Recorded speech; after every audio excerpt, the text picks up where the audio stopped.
اللہ کے نام سے شروع جو نہایت مہربان رحمت والا ہے۔ مرج البحرين يلتقيان بينهما برزخ لا يبغيان فبأي آلاء ربكما تكذبان يخرج منهما اللؤلؤ والمرجان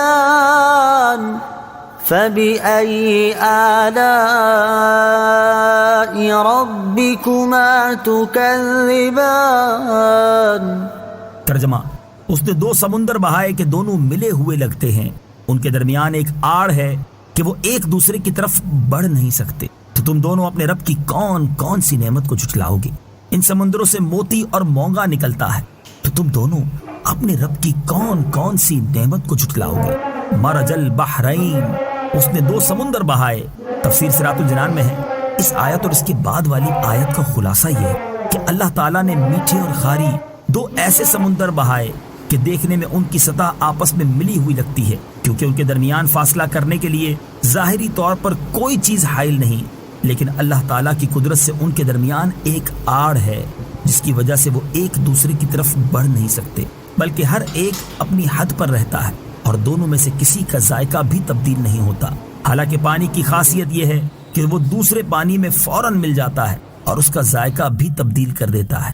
میٹھے اور خاری سمندروں کا ذکر، ان سمندروں کا ذکر کرتے ہوئے ایک اور مقام پر اللہ تعالیٰ نے ارشاد فرمایا: وَهُوَ الَّذِي مَرَجَ الْبَحْرَيْنِ هَذَا عَذْبٌ فُرَاتٌ وَهَذَا مِلْحٌ أُجَاجٌ وَجَعَلَ بَيْنَهُمَا بَرْزَخًا وَحِجْرًا مَحْجُورًا۔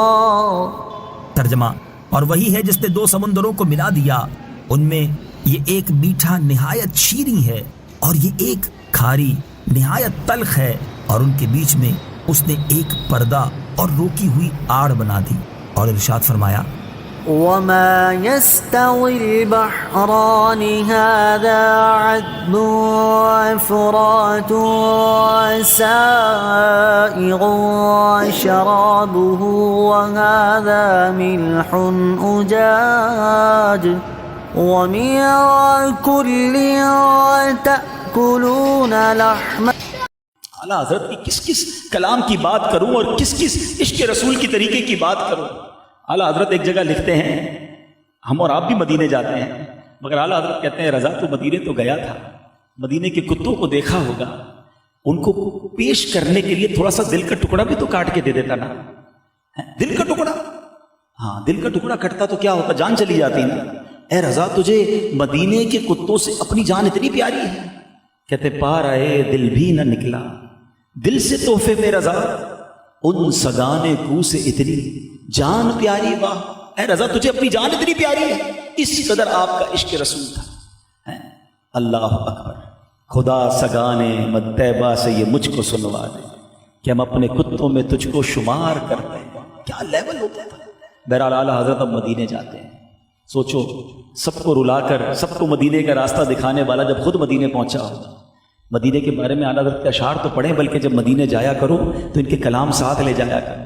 آپ تو مدینے جب مکے سے مدینے جاتے ہیں نا تو اعلیٰ حضرت کے وہ شعر یاد آتے ہیں، جب روڈ نظر آتا ہے نا مدینے کا تو کہتے ہیں وارو قدم قدم پہ کہ ہر دم ہے جانے نو، یہ راہ جاں فضا میرے مولا کے در کی ہے۔ کہتے ہیں میں تو اس راستے پہ ہی واری ہو جاؤں گا، اپنی جان قربان کر دوں، کیونکہ یہ راستہ میرے آقا کے در کو جاتا ہے۔ کہتے ہیں اللہ اکبر، اپنے قدم اور وہ خاک پاک، حسرت ملائکہ کو جہاں وضع سر کی جھنجھوڑتے ہیں۔ اعلیٰ حضرت تم کدھر جا رہے ہو؟ مدینے ہنستے ہنستے کھیلتے کھیلتے لوگ سمجھتے ہیں آرڈنری ٹریول ہے، نہیں، فرشتے ترس رہے ہیں ادھر جانے کو۔ ہاں ہاں، رہے مدینہ ہے غافل ذرا تو جا، وہ پاؤں رکھنے والے یہ جا چشم و سر کی ہے۔ جب مدینے پہنچتے تو اعلیٰ حضرت کہتے ہیں معراج کا سما ہے۔ کہاں پہنچے زائروں، پتہ ہے کدھر آئے ہو؟ کرسی سے اونچی کرسی اسی پاک در کی ہے۔ اے ہائے، اور پھر جب آقا کے دربار میں جائیں تو بتاتے ہیں کہ منہ کیسے دکھاؤ گے؟ اف بے حیائیاں کہ یہ منہ اور تیرے حضور، ہاں تو کریم ہے، تیری خو در گزر کی ہے، آقا جائیں کہاں، پکارے کسے، کس کا منہ تکیں، کیا پرسش اور جا بھی سگے بے ہنر کے۔ میرے رضا کا عشق تو دیکھو، دنیا میں کسی سے مانگنا ہونا تو سیلف کانفیڈنس ختم ہو جاتا ہے، بندہ ذلت محسوس کرتا ہے، بھیک مانگنے والا کب خوش ہوتا ہے، مگر میرے رضا سے پوچھو، کہتے ہیں آقا کے در کی بھیک کا بھی مزہ الگ ہے، کہتے ہیں لب واہ ہیں، آنکھیں بند ہیں، پھیلی ہیں جھولی، کتنے مزے کی بھیک تیرے پاک در کی۔ آئے ہائے، مدینے جانا ہو تو میرے رضا کے طریقے سے جاؤ، ان سے سیکھ کر جاؤ، وہ بتاتے ہیں آقا سے مانگنا کیسے ہے، فرماتے ہیں مانگیں گے مانگے جائیں گے، منہ مانگی پائیں گے، ارے ادھر نہیں مانگوں گا تو کدھر مانگوں گا، سرکار میں نہ لا ہے نہ حاجت اگر کی ہے۔